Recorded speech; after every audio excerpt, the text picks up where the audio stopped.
The morning I saw Karen's $80,000 white Mercedes sprawled across my driveway again, blocking my disabled father's medical transport, something inside me snapped. I stood there, clutching my coffee mug so tight it almost shattered, staring at that shiny SUV like it was a declaration of war. My dad's wheelchair van was honking, his driver shouting through the window that they'd be late for dialysis. And there she was, Karen Whitmore, standing in her kitchen window, sipping her skinny latte, and smiling like she'd just won the neighborhood lottery. That smile cost her everything. Her car, her house, her freedom. And she had no idea it was about to start right there, that morning, at 6 a.m. in Pine Valley Estates. I'm Marcus Castellano, 45, construction contractor, husband, father, son to a Vietnam vet who deserves peace more than anyone I know.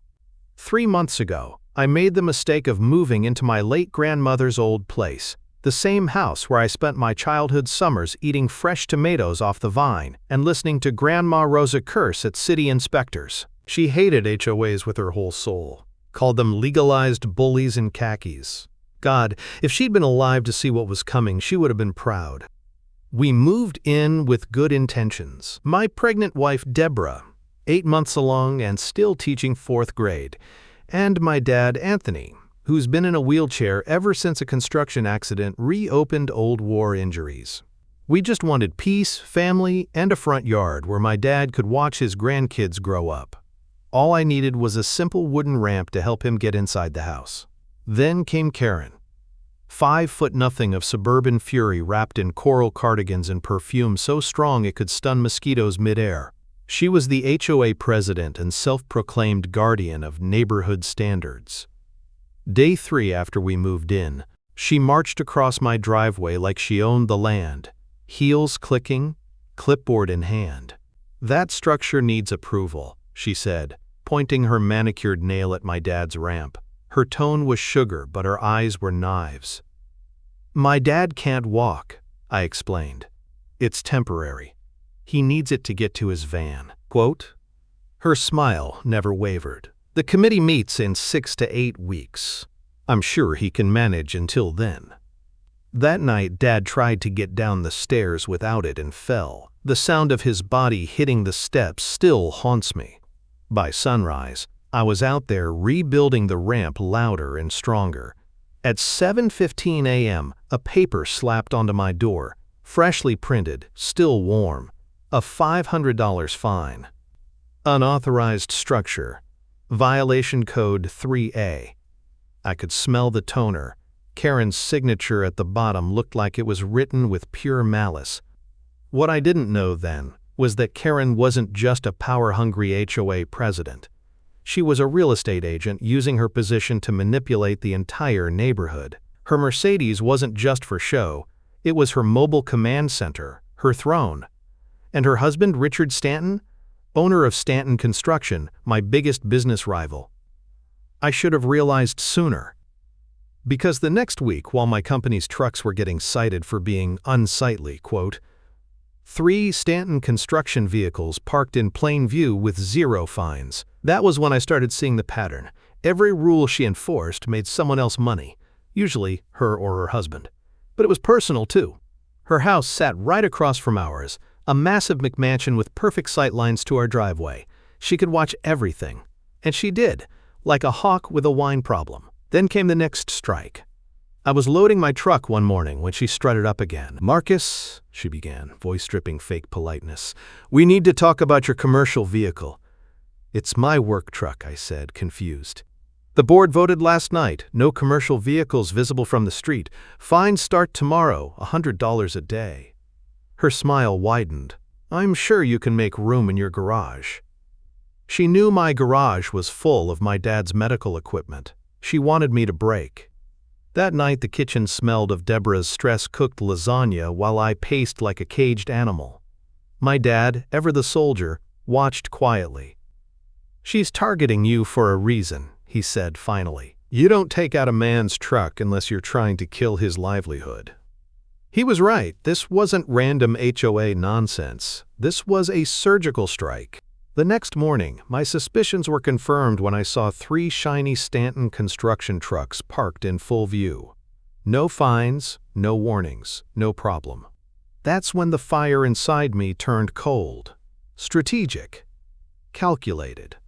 Grandma Rosa used to say, never fight a bully angry, fight them educated. So I got educated. I started gathering evidence. Photos. Timestamps. GPS coordinates. Every violation she ignored. Every fine she fabricated. Within a week, I had a case so airtight it could suffocate a snake. The next HOA meeting was my battleground. The community center smelled like burnt coffee and floor polish. Karen presided from her folding table throne, surrounded by her loyal board. Women who drank Chardonnay like it was communion wine. I took the floor. I'd like to address selective enforcement of vehicle codes, I said, projecting my photos onto the big screen before anyone could stop me. The gasps were beautiful. Pictures of Stanton trucks parked illegally. Dates, times, everything. Karen's smile faltered. Those are temporary work situations, she stammered, voice cracking. And my dad's wheelchair ramp? I shot back. Temporary life situation? Quote. The room went dead silent. For the first time, Karen didn't have a comeback. She still won the vote that night. Her board of puppets sided with her, but I saw the cracks in her control. People whispered. They knew. She could feel it. And that scared her more than any fine ever could. Outside the meeting, a frail old woman intercepted me in the parking lot. You're Rosa's grandson, aren't you? She said, clutching a manila envelope. Lavender perfume and defiance hung in the air. Your grandmother was my best friend. She told me to give you this one day. Article 15, dear. Read it. That night, under the dim kitchen light, I opened the folder and found gold, an old clause from the original HOA charter, signed before Karen ever moved in. It exempted any property that had commercial use before 1973 from future restrictions. Grandma's old landscaping business qualified, meaning my truck was untouchable, my fines were void, and Karen had just stepped into a legal minefield. When I taped a copy of Article 15 to my truck window the next morning, Karen drove by in her white Mercedes, glaring from behind tinted glass. Her lips moved, but I couldn't hear her, probably just the sound of her empire starting to crumble. That's when I knew this wasn't over. Karen wouldn't back down. She doubled down. And I was ready. Because this wasn't just about a driveway anymore. It was about justice. And Karen Whitmore Stanton had no idea that by the time this war ended, her precious Mercedes would disappear for good. Karen struck back like a cornered snake. It started on a Monday morning at 5:47 a.m.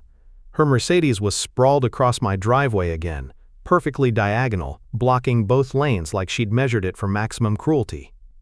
My dad's medical transport van sat idling at the curb, the driver honking. Through her kitchen window, I could see Karen pretending not to notice, stirring her latte like she was auditioning for a coffee commercial. By the time the police arrived 20 minutes later, she'd appeared outside all wide-eyed innocence, clutching her robe like a victim in a soap opera. Oh, Marcus, I didn't realize you needed to leave so early. I was visiting Margaret. She had a plumbing emergency. Margaret had been in Florida for 3 weeks. I knew because I'd been collecting her mail. The cops shrugged. It's on private property. Can't tow unless the HOA requests it. Karen knew every loophole. She walked away smiling. And I swear I could hear that laugh through her glass door. By Friday, it wasn't funny anymore. She'd blocked a concrete delivery, costing me $500 in restocking fees. The next day, she parked across the ramp while Dad's medical van sat waiting. 38 minutes. I timed it. He missed his appointment. When she finally moved the car, she gave me a wave that could have curdled milk. But Thursday to Thursday nearly broke me, Deborah called, panic thick in her voice. Marcus, she's blocking me in. I'm having contractions. I rushed outside to find my wife gripping the steering wheel, face pale, sweat on her brow. Karen's Mercedes sat across the road like a smug white whale. I pounded on her door. No answer, just movement behind the blinds. By the time she moved the car, Deborah's contractions had faded, false labor from pure stress. That night I stared at the ceiling, wondering what kind of person weaponized a car against a pregnant woman. The next morning, Dad rolled into the kitchen holding an envelope. "Someone's been in our mail," he said flatly. "See the seal? Steamed open, re-glued. Amateur job." He'd seen it in the service. "She's intercepting our mail, boy. That's how she knows everything." It clicked. Our schedules, our appointments. She knew them all. She wasn't guessing, she was spying. So I set a trap. Amazon delivered a small black GPS tracker and a hidden camera disguised as a garden light. Both perfectly legal and HOA approved, ironically enough. I placed the camera facing our mailbox and baited the trap with a fake appointment letter from Johnson Medical Group, folded just enough to look tempting. Monday morning, 6:02 a.m., the camera caught her. Karen, in yoga pants and a designer hoodie, opening my mailbox, photographing mail, and pocketing the fake letter. When I saw the footage, I laughed. For the first time in weeks, I laughed until I cried. Because mail theft? That's federal. 5 years in prison, minimum. The next day, right on cue, she blocked my driveway again. I walked outside calm as a preacher on Sunday. She rolled down her window, smirking. "Something wrong, Marcus?" "Nothing at all," I said sweetly, slipping a note onto her bumper. The GPS tracker clicked into place beneath it. "Drive safe." "Expired tags are expensive." Her face twisted. "Excuse me?" "Just friendly advice." That tracker showed me everything. Within a week, I learned more about Karen than she probably knew about herself. She parked in fire lanes, handicap spots, even at the DMV, where I discovered she was driving on a suspended license from last year's DUI. The irony made me dizzy. The woman citing me for rule violations had been breaking the law for months, but Karen wasn't done escalating. One Tuesday morning, a white van rolled into our driveway. Adult Protective Services. The social worker stepped out, clipboard trembling. "We received an anonymous report about unsafe conditions for a disabled veteran." Dad's face went still, the calm before the storm. "Ma'am," he said, "the only danger here is to anyone wasting our time."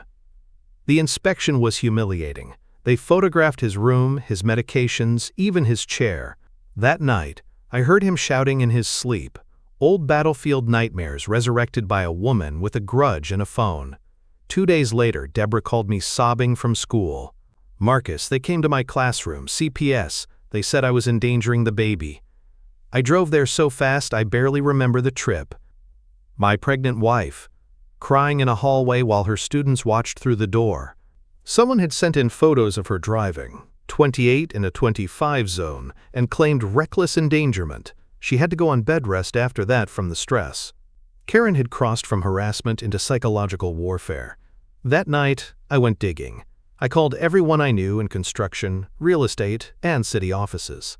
Within 3 hours, a pattern emerged.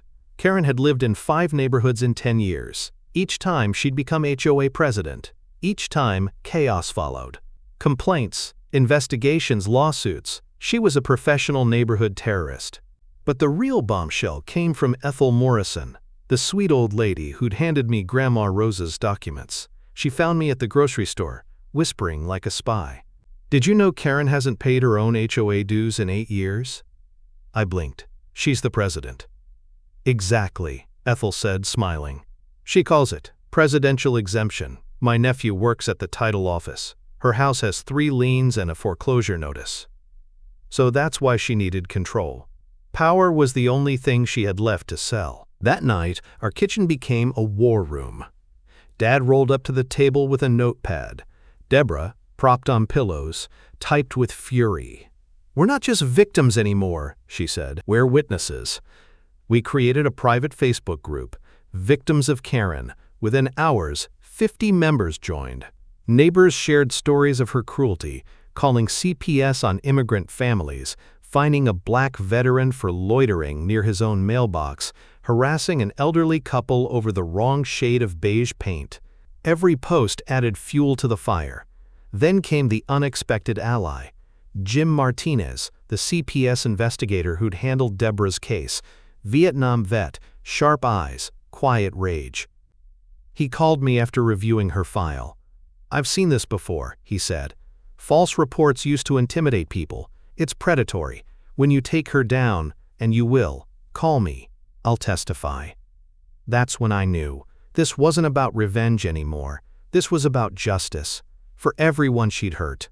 And that justice would arrive on 4 wheels, with flashing lights, and a tow cable made of karma. Because I'd just discovered the legal clause that would make Karen's Mercedes vanish for good. And this time, it would be perfectly legal. The discovery came late one night, the glow of my laptop lighting the kitchen like a war room. Deborah slept on the couch beside me, her belly rising slow and steady, the baby finally letting her rest. Dad sat across from me, polishing his old service medals like he always did when his mind was working.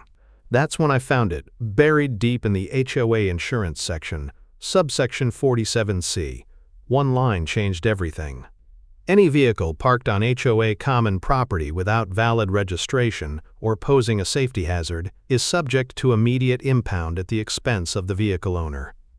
I stared at the words, my pulse hammering. Karen's driveway, that perfect, pristine concrete runway where her Mercedes sat like a queen's chariot, wasn't technically hers. A 2003 survey error placed 6 feet of it onto HOA land. Meaning for 15 years she'd been parking illegally on community property while fining others for parking legally. It was poetic. It was karma. It was legal dynamite. I called Rodrigo, my best friend since high school, now owner of Rodriguez Recovery, the biggest towing company in the county. "Hermano," I said, "I've got a job for you, one you're gonna love." He listened to my plan and laughed until he coughed. "You mean that Karen? The one who called my trucks eyesores at city council? Say less. We'll make it clean, by the book, and completely legal. Sunday church clean." We spent days preparing. Rodrigo's paperwork flawless, his truck cameras ready to record every second. My lawyer Gary Chen double-checked the bylaws, nodding slow. "She wrote this trap herself," he said. "All you're doing is enforcing it."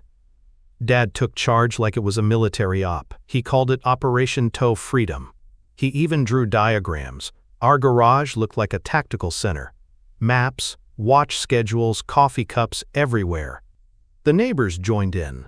Dr. Patel, the accountant, the Johnsons, the tech experts, Ethel, the stealthy old spy in pearls. We'd formed a resistance. Ethel pretended to bake zucchini bread for Karen just to get inside and plant a mic. "She still thinks I adore her," she whispered proudly. I got her bragging about how she finds minorities because they don't know their rights.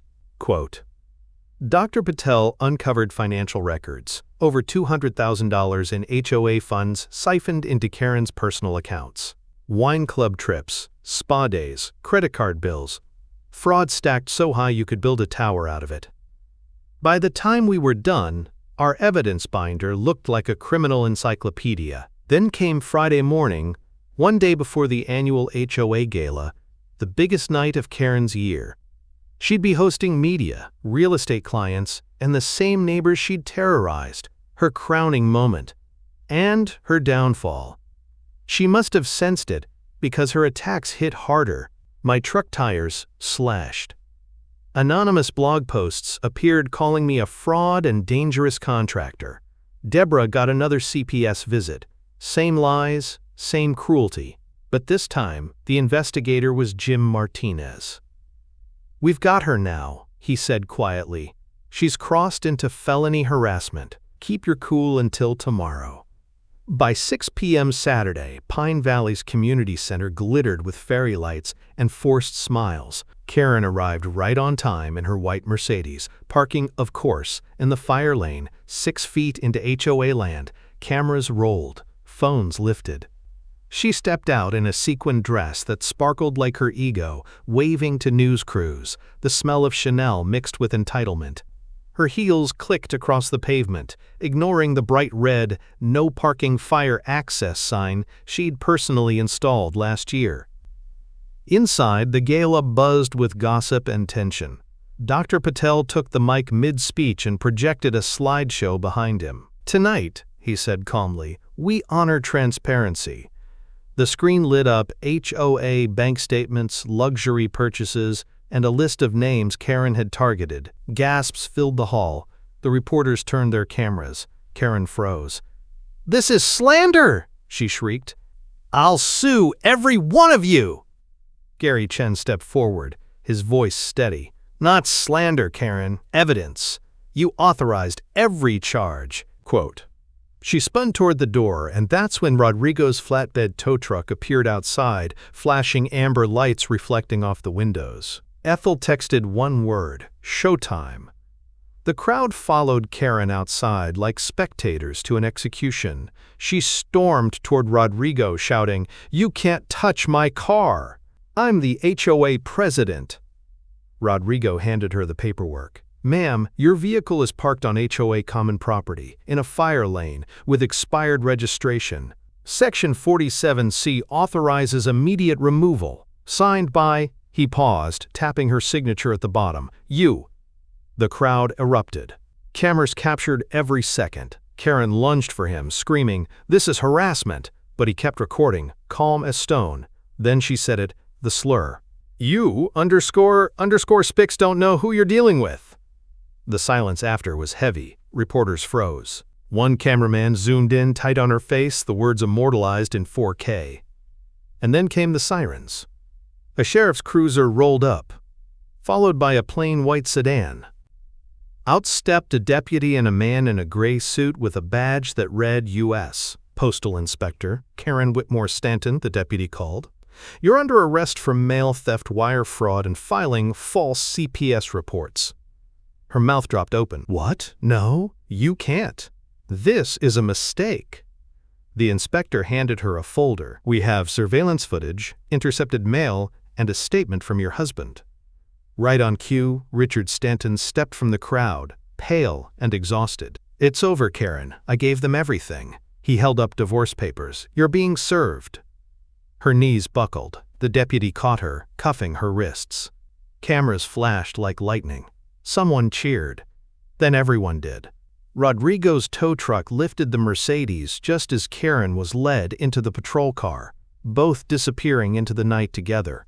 One to the impound lot, the other to county jail. By morning, the video had gone viral. HOA president arrested at gala after towing incident exposes massive fraud. Millions watched her downfall. News anchors called it the HOA scandal of the decade. Quote, "Within a week, Karen was charged with 47 counts: embezzlement, wire fraud, mail theft, civil rights violations. She pled guilty to avoid trial. 2 years federal time. 3 years probation, restitution $300,000, Pine Valley Estates transformed overnight." Ethel was elected HOA president by unanimous vote, her first act, voiding every fine Karen had issued. The community cheered as $400,000 in bogus penalties vanished. We hosted a block party that weekend. The air smelled like barbecue instead of fear. Dad grilled burgers with veterans he'd met at therapy. Deborah held our newborn daughter, Victoria, born 2 weeks later, healthy and perfect. "Victoria," she said softly, "for victory." Even Richard showed up, humbled and human. He handed me a check. "To rebuild what she tried to destroy," he said. A year later, Pine Valley glowed with new life. No more secret fines, no more threats, just neighbors talking over fences, kids riding bikes, music in the park. Karen's Mercedes? It sold at auction to pay her debts. Someone in town bought it and spray-painted 3 words across the hood in bold black letters. "Block this, Karen!" I stood there laughing until I cried. Dad wheeled up beside me, baby Victoria on his lap. "You know," he said, smiling, "your Grandma Rosa would have loved this ending. She always said, the best revenge is served legal, with witnesses." He was right. Karen built her empire on fear. We tore it down with truth. And that, my friends, is how you make a Karen's car and her kingdom disappear for good.